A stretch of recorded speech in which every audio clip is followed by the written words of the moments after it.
Hello guys, welcome to Viva Classes. I hope you like my videos. If you like my videos, please like, share and subscribe our channel. आज हम लोग class 12 maths chapter differential equation की पूरी 9.2 exercise आपके साथ discuss करेंगे, यानी एक ही वीडियो के अंदर 1 to 12 क्वेश्चन, क्योंकि हमारी वीडियोस का मोटिव है कम टाइम में कंसेप्ट ज्यादा। तो चलिए क्वेश्चन नंबर 1 देखते हैं।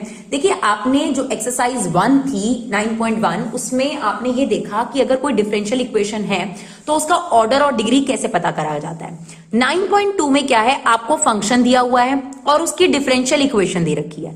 आपसे पूछ रहा है क्या वाकई में जो ये फंक्शन है इसकी यही डिफरेंशियल इक्वेशन है या नहीं है, ये आपको प्रूव करके दिखाना है। तो इसके लिए आप क्या करेंगे, लेफ्ट हैंड साइड में वैल्यूज पुट करेंगे। अगर वो राइट हैंड साइड के इक्वल आ रही है तो डेफिनेटली जो ये फंक्शन है वो इस डिफरेंशियल इक्वेशन का ही सॉल्यूशन है, राइट। तो ये आपके पास फंक्शन गिवन होगा और ये डिफरेंशियल इक्वेशन गिवन होगी। धीरे धीरे आपको 9.3 में फिर डिफरेंशियल इक्वेशन फॉर्म करना सिखाएगा, है ना। तो बहुत स्टेप बाय स्टेप इस चैप्टर को करा गया है। पहले डिफरेंशियल इक्वेशन फॉर्म्ड है, आपको ऑर्डर और डिग्री समझाई गई। सेकंड एक्सरसाइज में आपको फंक्शन भी दे रखा है, डिफरेंशियल इक्वेशन भी दे रखी है। आपको कहता है प्रूव करके दिखाओ कि ये फंक्शन जो है वो इसी डिफरेंशियल इक्वेशन का सॉल्यूशन है। थर्ड एक्सरसाइज में आपको फंक्शन से खुद डिफरेंशियल इक्वेशन फॉर्म करनी है, यानी ये वाला स्टेप खुद करना है। और फिर उससे आगे वाली एक्सरसाइजेस में आपको डिफरेंशियल इक्वेशंस दे रखी होंगी और सॉल्व करके वापस आपको फंक्शन पर आना है, राइट। तो ये पूरा चैप्टर इस तरीके से है। तो चलिए अब क्वेश्चन नंबर 1 देखते हैं। क्वेश्चन नंबर 1 में आपको दे रखा है ये फंक्शन, ठीक है। इस फंक्शन का ये सॉल्यूशन है। तो इसके अकॉर्डिंग मुझे सेकंड डेरिवेटिव और फर्स्ट डेरिवेटिव चाहिए। तो मैंने ये फंक्शन लिखा, इसका फर्स्ट डेरिवेटिव लिया y डैश e की पावर x का डेरिवेटिव e की पावर x, 1 का डेरिवेटिव 0।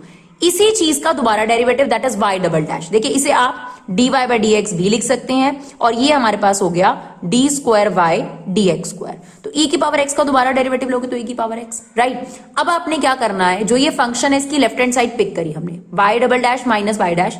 y डबल डैश की वैल्यू क्या है, e की पावर x, और y डैश की वैल्यू क्या है, e की पावर x। जब आपने पुट करा तो ये राइट हैंड साइड के इक्वल आ गया, यानी left hand side right hand side के इक्वल आ रही है। इसका मतलब ये जो इक्वेशन है ये इस डिफरेंशियल इक्वेशन का सॉल्यूशन है, राइट। यानी इसकी करेक्ट, इस फंक्शन की ये करेक्ट डिफरेंशियल इक्वेशन है। डिफरेंशियल इक्वेशन किसको कहते हैं, जिसमें ऑलरेडी डेरिवेटिव लिया हो। तो ये जो आपके पास इक्वेशन है ये डिफरेंशियल इक्वेशन है इसकी, या आप ये कह सकते हैं ये इस डिफरेंशियल इक्वेशन का सॉल्यूशन या फंक्शन है। एक और क्वेश्चन देखते हैं, क्वेश्चन नंबर 2। इसमें आपको ये फंक्शन दे रखा है और डिफरेंशियल इक्वेशन है y dash minus 2x minus 2 is equal to 0। तो according to this differential equation हमें सिर्फ फर्स्ट ऑर्डर डेरिवेटिव लेना है। तो y का derivative y dash, x square का डेरिवेटिव 2x और 2x का डेरिवेटिव 2 और c का डेरिवेटिव 0। तो ये हमने y डैश देखिए डेरिवेटिव ले लिया 2x प्लस 2। अब इस डिफरेंशियल इक्वेशन की लेफ्ट हैंड साइड हमने ले ली y dash minus 2x minus 2। इसमें y डैश की वैल्यू डाल दी, आप देख सकते हैं सब कुछ कट गया और 0 के इक्वल आ गया। तो left hand side right hand side के इक्वल आ रही है। इसका मतलब ये जो इक्वेशन है इस डिफरेंशियल इक्वेशन का डेफिनेटली सॉल्यूशन है, या आप ये भी कह सकते हैं कि इस इक्वेशन की करेक्ट डिफरेंशियल इक्वेशन है ये आपके पास, राइट। चलिए देखिए और क्वेश्चन अब आपके सामने करके दिखाते हैं, आपको और ज्यादा अच्छे तरीके से क्लियर होगा। ये फंक्शन दे रखा है और ये डिफरेंशियल इक्वेशन है। अब डिफरेंशियल इक्वेशन में देखिए मैक्सिमम डेरिवेटिव कहां तक है, फर्स्ट डेरिवेटिव। तो ये आपके पास फंक्शन है, इसका डेरिवेटिव ले लेते हैं y डैश, cos का डेरिवेटिव माइनस साइन x और c का डेरिवेटिव 0। अब हमारे पास जो डिफरेंशियल इक्वेशन है उसकी लेफ्ट हैंड साइड ले लीजिए y dash plus sine x। Now यहाँ पे पुट करिए minus sine x plus sine x that is equal to 0। इसका मतलब ये राइट हैंड साइड से मैच कर रहा है। इसका मतलब डेफिनेटली ये फंक्शन जो है वो इस डिफरेंशियल इक्वेशन का सॉल्यूशन है। मैम अगर इक्वल ना आए तो इक्वल ना आए तो इसका मतलब ये इक्वेशन इस डिफरेंशियल इक्वेशन का सॉल्यूशन नहीं है। इस एक्सरसाइज में तो आपको ऑलमोस्ट सभी जो हैं वो करेक्ट ही सॉल्यूशन मिलेंगे, लेकिन जब मिसलेनियस एक्सरसाइज में जाएंगे तो बिल्कुल ऐसा ही क्वेश्चन आपके पास है, जिसमें आपके पास 1-2 क्वेश्चंस में भी ऐसे हैं जिसके अंदर आप जब ये लेफ्ट हैंड साइड में वैल्यूज रखेंगे तो वो राइट हैंड साइड के इक्वल नहीं आएगी। दैट मीन्स क्या होगा कि जो ये डिफरेंशियल इक्वेशन है ये इस फंक्शन का डिफरेंशियल इक्वेशन सही वाला नहीं है, राइट। चलिए देखते हैं क्वेश्चन नंबर 4। ये आपको फंक्शन दे रखा है और ये डिफरेंशियल इक्वेशन है। इसमें अगर आप डेरिवेटिव देखेंगे तो y डैश मैक्सिमम है, तो यहां पर भी हम y डैश ले लेते हैं। रूट का डेरिवेटिव क्या होता है, 1/2 रूट 1 प्लस एक्स स्क्वायर। अब रूट के अंदर की चीज का डेरिवेटिव लेंगे क्योंकि हमने इसको रूट x माना है। 1 का डेरिवेटिव 0, x स्क्वायर का डेरिवेटिव 2x, यानी हमारे पास जो y डैश है वो आ गया x/1 प्लस एक्स स्क्वायर। अब देखिए अगर मैं इसकी लेफ्ट हैंड साइड लिखूं तो लेफ्ट हैंड साइड है ही y डैश, यानी ये लेकिन ये एकदम राइट हैंड साइड के इक्वल नहीं नजर आ रहा है, तो कई बार ऐसा होता है कि हमें राइट हैंड साइड भी लेनी पड़ती है, तो कोई बात नहीं, हम राइट हैंड साइड भी ले लेते हैं। तो राइट हैंड साइड है एक्स वाई अपॉन में 1 प्लस एक्स स्क्वायर। अब आप क्या करेंगे, वाई की ओरिजिनल वैल्यू रखेंगे, जो वाई की वैल्यू है 1 प्लस एक्स स्क्वायर अपॉन में 1 प्लस एक्स स्क्वायर। अब आप जो ये नीचे 1 प्लस एक्स स्क्वायर है, इस पे रूट लगाकर स्क्वायर लगा सकते हैं, बिल्कुल। ये इससे कट करेंगे तो जो हमारी लेफ्ट हैंड साइड है वही हमारी राइट हैंड साइड के इक्वल आ रही है। तो दैट मीन्स करेक्ट है, ये डिफरेंशियल इक्वेशन इसी फंक्शन की है, या आप ये कह सकते हैं ये फंक्शन इसी डिफरेंशियल इक्वेशन का सॉल्यूशन है। करेक्ट। चलिए और देखते हैं क्वेश्चन नंबर 5। यहां पर भी आपको फंक्शन दे रखा है और ये डिफरेंशियल इक्वेशन। तो यहां पर डेरिवेटिव का ऑर्डर देख लो, 1 तक ही डेरिवेटिव है। तो सबसे पहले आप इस फंक्शन को पिक कीजिए, इसका डेरिवेटिव लीजिए, a as it is, x का डेरिवेटिव 1। अब आप इसकी लेफ्ट हैंड साइड पिक कीजिए, लेफ्ट हैंड साइड क्या है, एक्स वाई डैश। चलिए y डैश की वैल्यू है a, तो अब बताइए x से किसके इक्वल है, y के इक्वल है कि नहीं है। तो इसका मतलब लेफ्ट हैंड साइड किसके इक्वल आ गई, राइट हैंड साइड के इक्वल आ गई। क्लियर। चलिए क्वेश्चन नंबर 6, ये हमारा फंक्शन है यानी इक्वेशन है, और ये हमारा डिफरेंशियल इक्वेशन है। इसमें भी हमें y डैश मतलब एक ऑर्डर डेरिवेटिव ही मैक्सिमम नजर आ रहा है। तो चलिए इसका डेरिवेटिव ले लेते हैं y डैश। यहाँ पे प्रोडक्ट रूल लगाना पड़ेगा आपको। फर्स्ट का डेरिवेटिव है ना, x का derivative 1 sin x as it is, फिर x as it is, sin x का डेरिवेटिव क्या होगा आपके पास, cos x, राइट। अब हम इसकी लेफ्ट हैंड साइड पिक करते हैं, तो लेफ्ट हैंड साइड है x y डैश, यानी y डैश को x से मल्टीप्लाई करिए, ये आ जाएगा x sin x, और ये हो गया एक्स स्क्वायर कॉस एक्स। लेकिन अगर आप इसे ध्यान से देखेंगे तो ये राइट हैंड साइड से मैच नहीं कर रही। देखिए थोड़ी बहुत एडजस्टमेंट आपको करनी पड़ेगी, बिफोर दैट आप एकदम कंक्लूड नहीं करेंगे कि ये left hand side right hand side से मैच नहीं कर रही, तो ये इसका डिफरेंशियल इक्वेशन नहीं है। तो प्लीज थोड़ा सा आपको एडजस्टमेंट करनी पड़ेगी। तो आप राइट हैंड साइड को पिक करिए, y plus x, x square minus y square. तो जहां भी आपको y नजर आ रहा है, जैसा मैंने पिछले क्वेश्चन में भी किया था, y की वैल्यू रिप्लेस कर दीजिए। यहां से y की वैल्यू लीजिए, ये देखिए ये आ गया x sine x, x as it is, ये आपके पास x स्क्वायर है। यहां पर y का स्क्वायर करेंगे, मतलब इसका स्क्वायर करेंगे तो क्या आएगा, x square sine square x, right. अब आप क्या करेंगे, इसमें से x स्क्वायर कॉमन आएगा, ये देखिए x स्क्वायर कॉमन आएगा, क्या बचेगा 1 माइनस साइन स्क्वायर x। अब आपको पता है 1 माइनस साइन स्क्वायर x किसके इक्वल होता है, कॉस स्क्वायर x के इक्वल होता है। तो आपके पास इस एक्स स्क्वायर का एक एक्स बाहर निकलकर इससे मल्टीप्लाई हो गया एक्स स्क्वायर, और रूट के अंदर आ गया कॉस स्क्वायर एक्स, उसका भी क्या बाहर निकल आएगा, कॉस एक्स। तो अब आप ध्यान से देखेंगे तो left hand side right hand side से मैच कर रही है।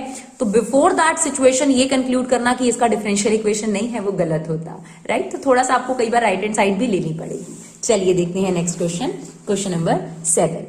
यहां पर भी ये फंक्शन है आपके पास और इसकी डिफरेंशियल इक्वेशन है। अगर हम देखेंगे तो डिफरेंशियल इक्वेशन में फर्स्ट ऑर्डर तक ही डेरिवेटिव है, तो चलिए हम भी ले लेते हैं फर्स्ट ऑर्डर तक डेरिवेटिव। यहां पर आपको प्रोडक्ट रूल लगाना पड़ेगा, x का derivative 1 y as it is plus x as it is, y का derivative dy by dx। Log y का डेरिवेटिव कैसे लेंगे, 1 अपॉन y, y का डेरिवेटिव दोबारा dy बाई dx, और c का डेरिवेटिव कितना हो गया हमारे पास 0। अब dy बाई dx वाली टर्म एक पास लेनी पड़ेगी हम लोगों को, तो ये हो गया y is equal to 1 upon y dy by dx minus, चलिए अब ये यहां आ गया आपके पास x dy बाई dx। अब यहां से हम क्या कॉमन ले सकते हैं, dy बाई dx कॉमन ले सकते हैं, dy बाई dx कॉमन ले लिया, 1 upon y x dy by dx। अब इसे सिंप्लीफाई करने के लिए एलसीएम लेंगे, नाउ ये आ गया 1 minus x y upon y dy by dx। अब हमें dy बाई dx की वैल्यू निकालनी है, तो ये वहां जाके रेसिप्रोकल हो जाएगा, यानी ये हो गया आपके पास y square upon 1 minus x y, dy by dx को आप क्या लिख सकते हैं, y डैश। तो अगर आप ध्यान से देखेंगे तो पूरी डिफरेंशियल इक्वेशन ही एज इट इज आ गई है। देखिए y dash is equal to y square upon 1 minus x y, same आपके पास डिफरेंशियल इक्वेशन आपने खुद ही फॉर्म कर दी, यानी इसकी करेक्ट डिफरेंशियल इक्वेशन यही है आपके पास। चलिए देखते हैं क्वेश्चन नंबर 8। तो यहां पर भी अगर हम राइट हैंड साइड देखेंगे तो y डैश यानी एक डेरिवेटिव लिया हुआ है, तो हम भी इसका डेरिवेटिव लेते हैं। y का derivative y dash, cos y का डेरिवेटिव क्या होगा, माइनस साइन y, फिर y का अगेन लेंगे तो क्या आएगा, dy बाई dx, और x का डेरिवेटिव 1, राइट। अब हमें dy बाई dx की वैल्यू निकालनी है, तो ये आ जाएगा साइन y, इसको आप लिख दीजिए y डैश, ये y डैश वहां जाकर क्या हो गया, माइनस हो गया आपके पास, नहीं सॉरी, आप यहीं पर आप क्या कर सकते हैं, y डैश कॉमन ले लीजिए, y डैश कॉमन आ गया तो 1 प्लस साइन y आपके पास बच गया इज इक्वल टू 1। तो y डैश की जो वैल्यू है हमारे पास आ गई 1 अपॉन 1 प्लस साइन y। लेकिन अगर अभी हम देखें तो कुछ भी इससे मैच नहीं कर रहा, तो कोई बात नहीं, आप लेफ्ट हैंड साइड ले लीजिए सबसे पहले, और एक काम करिए, जो लेफ्ट हैंड साइड है उसमें यहां पर उल्टा करेंगे हम लोग, क्योंकि y बहुत ज्यादा है तो y की वैल्यू रिप्लेस नहीं करेंगे बल्कि x की वैल्यू रिप्लेस करेंगे। ध्यान रखिएगा, x की वैल्यू रिप्लेस करेंगे और y डैश की। तो y को मत रिप्लेस करिएगा, ये आ गया y sine y plus cos y, और x की वैल्यू रिप्लेस करिए जो x है plus y minus cos y, और इनटू में y डैश की वैल्यू कितनी है 1 अपॉन साइन y। अब देखिए cos y से cos y कट गया, ये जो एक्सप्रेशन बचा इसमें से अगर आप y कॉमन लेंगे तो क्या बचेगा साइन y प्लस 1 अपॉन में क्या है 1 प्लस साइन y, तो ये इससे कट गया और ये y के इक्वल आ गया, that is equal to right hand side. Clear? चलिए देखते हैं नेक्स्ट क्वेश्चन। चलिए ये हमारे पास इक्वेशन है और ये डिफरेंशियल इक्वेशन, इसमें भी y डैश मतलब एक ऑर्डर डेरिवेटिव तक है, तो आप डेरिवेटिव ले लेते हैं। x का डेरिवेटिव 1, y का डेरिवेटिव क्या हो जाएगा y dash, tan inverse y का डेरिवेटिव पहले हम ले लेंगे टेन इनवर्स x की तरह 1 अपॉन 1 प्लस वाई स्क्वायर, फिर क्योंकि x की जगह इसने लिया तो इसका डेरिवेटिव कितना आ गया y डैश, राइट। अब ये भी y डैश वाली टर्म है, ये भी y डैश वाली, तो आप इसको इधर ले जाइए, 1 equal to 1 upon 1 plus y square y dash minus y dash, तो क्या कॉमन आ गया इसमें से y डैश कॉमन आ गया, तो ये बचेगा 1 प्लस 1 अपॉन में y square minus y dash. अब इसको सिंप्लीफाई करेंगे तो एलसीएम में कितना आ गया आपके पास 1 plus y square, now 1 minus, ध्यान से, minus 1 minus y square is equal to y dash, तो ये इससे कैंसिल आउट हो गया। अब ये 1 प्लस वाई स्क्वायर को आप इधर ले जाइए, 1 प्लस वाई स्क्वायर हमारा इधर चला गया और ये आपके पास बचा minus y square y dash, ये भी यहां जाकर प्लस हो जाएगा, तो ये आपके पास आ गया y square y dash plus, इसमें से वाई स्क्वायर आगे लिख सकते हो plus 1 is equal to 0।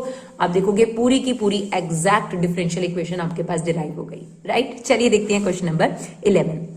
Same यहां पर भी dy बाई डी एक्स एक ऑर्डर डेरिवेटिव है, तो चलो फटाफट से ले लेते हैं। dy by d x, root का डेरिवेटिव 1 अपॉन 2 रूट x, लेकिन जिस चीज ने x की जगह ली होती है उसका डेरिवेटिव दोबारा, तो a तो हमारे लिए कांस्टेंट है, y और x के अलावा सब कांस्टेंट है हमारे पास, है ना। a स्क्वायर हमारा कांस्टेंट है, उसका डेरिवेटिव 0, और माइनस एक्स स्क्वायर का अगर लेंगे तो माइनस 2x, तो dy बाई डी एक्स हमारे पास आ गया माइनस एक्स अपॉन में a square minus x square. Now ये हमारे पास लेफ्ट हैंड साइड ले लेते हैं इसकी, x plus y d y by d x, x plus y minus x upon में a square minus x square. अब आप देखिए y और a square minus x square एक ही बात है, मतलब ये चीज कट सकती है आपस में, बिकॉज दिस इज y, है ना। तो ये वाली चीज इससे हमने क्या कर दी, कट कर दी। x माइनस एक्स किसके इक्वल आ जाएगा, 0 के equal, which is equal to right hand side. तो चलिए फटाफट से बाकी के लास्ट 2 क्वेश्चन करते हैं और 15 मिनट में 9.2 एक्सरसाइज कंप्लीट। क्वेश्चन नंबर 11 और 12 को समझने से पहले हमें ये जनरल सॉल्यूशन और पर्टिकुलर सॉल्यूशन क्या होता है, आर्बिट्री कांस्टेंट्स क्या होते हैं, इनको समझने की जरूरत है। तो मैं आपको एक एग्जांपल देती हूं, हमारी एनसीईआरटी में ही एग्जांपल है। मान लीजिए आपके पास एक फंक्शन है that is a sine x plus b, right, और एक हमारे पास फंक्शन है gx that is 2 sine x plus pi by 4। Clear, बिल्कुल सिमिलर तरीके से दे रखा है। अब क्योंकि यहां पर a और b की कोई क्लियर डेफिनेशन नहीं है कि a और b क्या हो सकते हैं, तो a and b can take any value, और ऐसे वेरिएबल्स को ही आर्बिट्री कांस्टेंट्स कहा जाता है, a और b। अब बात करोगे अगर आप 2 और पाई बाय 4 जो कि a और b की जगह ले रहे हैं, यहां पर इनकी एग्जैक्ट वैल्यू है, दैट मीन्स 2 का मतलब 2 ही होगा और पाई बाय 4 का मतलब 45 डिग्री ही है, बहुत क्लियर है। 2 का मतलब यहाँ a b c मतलब 5 6 कुछ और नहीं हो सकता, लेकिन यहाँ a का मतलब कुछ भी हो सकता है। तो जो ये a b c d इस तरीके के जो कांस्टेंट चलते हैं उनको क्या बोलते हैं, आर्बिट्री कांस्टेंट, आर्बिट्री कांस्टेंट। और जो ये आपके पास 2 और पाई बाय 4 है, ये बिल्कुल भी आर्बिट्री कांस्टेंट नहीं है। इस तरीके की जो इक्वेशंस होती हैं जिसमें आर्बिट्री कांस्टेंट होते हैं उनको बोलते हैं जर्नल इक्वेशन, राइट। और जिसमें आर्बिट्री कांस्टेंट नहीं होते, एग्जैक्ट कांस्टेंट होते हैं 2 पाई बाय 4 45 30 कुछ भी ऐसा, तो उन्हें क्या बोलते हैं, पर्टिकुलर इक्वेशन। अब आपसे क्वेश्चन में पूछता है the number of arbitrary constant general equation. पक्की बात है जर्नल इक्वेशन में आर्बिट्री कांस्टेंट होंगे जिसका 4th ऑर्डर हो। अगर आपके पास एक जनरल इक्वेशन और उसमें आर्बिट्री कांस्टेंट है तो जवाब यस होगा, लेकिन अगर आप एक पर्टिकुलर सॉल्यूशन में आर्बिट्री कांस्टेंट पूछेंगे तो उसका जवाब ही ना होगा, क्योंकि उसमें आर्बिट्री कांस्टेंट नहीं होते। यानी यहां पर अगर आप पूछेंगे आर्बिट्री कांस्टेंट कितने हैं तो जवाब है एक भी नहीं, है ना। तो इसने पूछा जनरल इक्वेशन, जनरल सॉल्यूशन मतलब जनरल सॉल्यूशन ये वाला, और अगर 4th ऑर्डर का है तो उसमें कितने आर्बिट्री कांस्टेंट हो सकते हैं, 4। तो ऑप्शन क्या करेक्ट है यहां पर, डी। अगला ही क्वेश्चन देखिए ध्यान से, arbitrary constant in particular solution. Particular solution में कोई आर्बिट्री कांस्टेंट नहीं होता, यानी जवाब क्या होगा आपके पास, 0। तो आई होप आपको पर्टिकुलर सॉल्यूशन और जनरल सॉल्यूशन भी समझ में आया हो, और उसमें आर्बिट्री कांस्टेंट का क्या मतलब होता है। ऐसे constant which can take any value, है ना, उन्हें हम बोलते हैं आर्बिट्री कांस्टेंट। क्लियर। तो आई होप 15 मिनट में आपको ये वीडियो काफी यूजफुल लगी। हमारा जो मोटिव है कम टाइम में कंसेप्ट ज्यादा, वो हम पूरे तरीके से फुलफिल करना चाहते हैं, और हमें पूरी उम्मीद है कि आप लोगों के लिए काफी मददगार रहता है। अगर आपको हमारी वीडियोस पे लगे तो अपना कीमती समय निकाल कर इन्हें शेयर जरूर करिए। Thank you so much guys for love and support. Keep supporting Vibha classes.